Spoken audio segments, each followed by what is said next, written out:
जय माता दी। माँ कालरात्रि आप सभी की रक्षा करें, आप सभी का कल्याण करें। नवरात्रि की सप्तमी तिथि को माँ कालरात्रि की पूजा की जाती है। माँ का रूप भले ही भयंकर लगता हो, लेकिन वे अपने भक्तों की हर विपत्ति हरती हैं।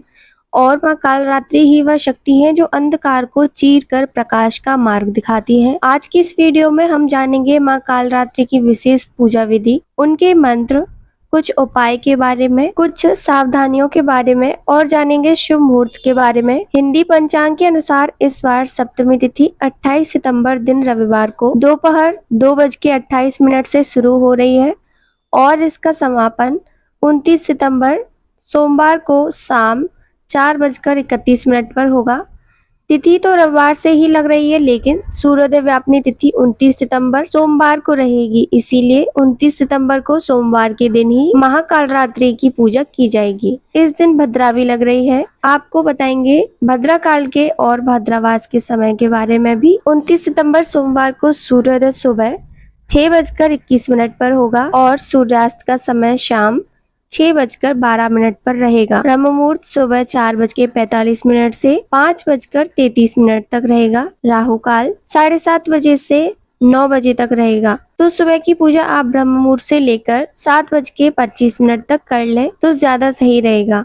राहु काल के समय आप राहु और केतु ग्रह से संबंधित लोहे आदि का दान दे सकते हैं। कोई भी नया काम राहु के समय प्रारंभ ना करें। माँ कालरात्रि की पूजा निशिता काल में भी की जाती है, जो कि आज रात 11:47 से देर रात 12:36 तक रहेगा। शाम की पूजा आप शाम 6:09 से 7:22 के बीच में कर सकते हैं और भद्रा 29 सितंबर सोमवार को शाम 4:31 से लेकर अगले दिन सुबह 5:23 तक रहेगी। लेकिन परेशान होने की आवश्यकता नहीं है, क्योंकि भद्रा का वास इस बार पाताल लोक में रहेगा, इसीलिए पूजा पाठ आप इस दौरान कर सकते हैं। लेकिन जहाँ तक हो सके कोई नया काम यदि आप करना चाहते हैं, किसी शुभ काम की शुरुआत यदि आप करना चाहते हैं, तो क्योंकि आज भद्रा है तो भद्रा काल के समय यह काम करने से बचें तो ज्यादा सही रहेगा। माँ कालरात्रि का प्रिय रंग लाल है और आज के दिन माँ को लाल रंग की सामग्री जैसे लाल पुष्प और लाल रंग के भोग जैसे अनार का भोग लगा सकते हैं। इसके अलावा गुड़ और शहद का भोग भी माता को अर्पित किया जाता है। आज हम सभी माँ कालरात्रि की पूजा कर रहे हैं और जीवन का अंतिम सत्य केवल काल यानी मृत्यु ही है।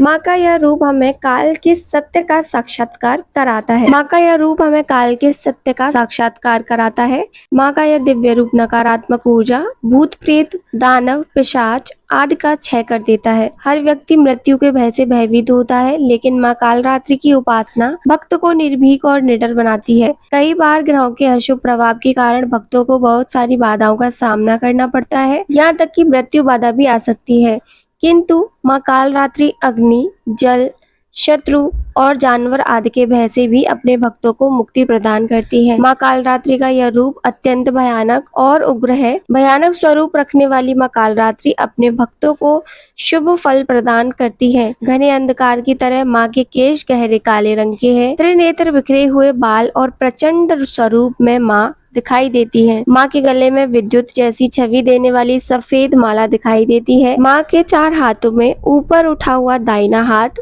वर मुद्रा में, नीचे वाला अभय मुद्रा में, बाईं तरफ के ऊपर के हाथ में खड्ग और नीचे के हाथ में कांटा धारण करती है। माँ कालरात्रि का वाहन गंधर्व है। माँ ने वस्त्र स्वरूप में लाल वस्त्र और बाघ के चर्म को धारण किया हुआ है। आज के दिन पूजा करते समय विशेष सावधानी रखनी चाहिए कि माँ कालरात्रि के स्वरूप को देखते हुए आपके मन में किसी प्रकार का भय ना हो। किसी भय की भावना से आज आप पूजा ना करें। अगर आपके मन में कोई शंका रहती है, भय समाया होता है, तो ऐसी पूजा का भी पूर्ण फल प्राप्त नहीं होता। इसीलिए माता रानी पर पूर्ण विश्वास रखते हुए ही आप पूजा करें। माँ कालरात्रि की पूजा करने के लिए सुबह जल्दी उठकर स्नान आदि से निवृत्त हो जाएं और फिर धूप दीप जलाकर माँ का पूजन करें। माँ को तिलक लगाएं। माँ को लाल फूल जैसे गुड़हल आदि के अलावा आज के दिन आप अपराजिता का पुष्प भी अर्पित कर सकते हैं और इसके बाद विशेष मंत्रों का जाप करें।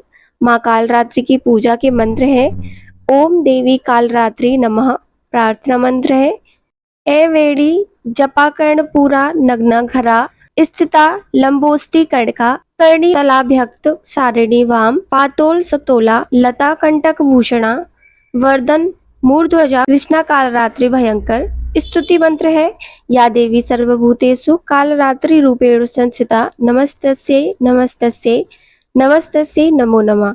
फिर माँ कालरात्रि की कथा का श्रवण करें और आज श्री दुर्गा सप्तशती का 12वां और 13वां अध्याय पढ़ा जाता है। इसके साथ ही सभी 13 अध्याय समाप्त हो जाते हैं और अगले दिन अष्टमी तिथि की पूजा में मूर्ति रहस्यमय या देवी सूक्तम आदि का पाठ किया जाता है। कथा श्रवण आदि करने के बाद यदि कोई विशेष पाठ आपको करना हो वह आप कर सकते हैं। उसके बाद कपूर जलाकर आरती उतारें और माँ को भोग में अनार, गुड़, शहद आदि का भोग लगाएं। पंचमेवा का भी भोग आप लगा सकते हैं और मौसमी फल या फलों का जूस भी माँ को अर्पित कर सकते हैं। सच्चे मन से क्षमा याचना करें। अज्ञारी करना चाहते हो तो आज्ञा करें और गाय के जलते हुए उपले पर कपूर रखकर जलाएं, जिसके ऊपर लौंग का जोड़ा और बताशा अर्पित करें, गुड़ अर्पित करें। अंत में जल का छींटा देकर पूजा पाठ में या आज्ञारी में कोई गलती के लिए सच्चे मन से क्षमा मांगे और फिर यदि व्रत रख रहे हो तो व्रत प्रारंभ करें। इस दिन दान में आप गुड़ का, अनार का या फिर लाल रंग के वस्त्रों का दान निर्धन लोगों को दे सकते हैं। इसके अलावा आपकी जो भी श्रद्धा हो उसका दान दक्षिणा भी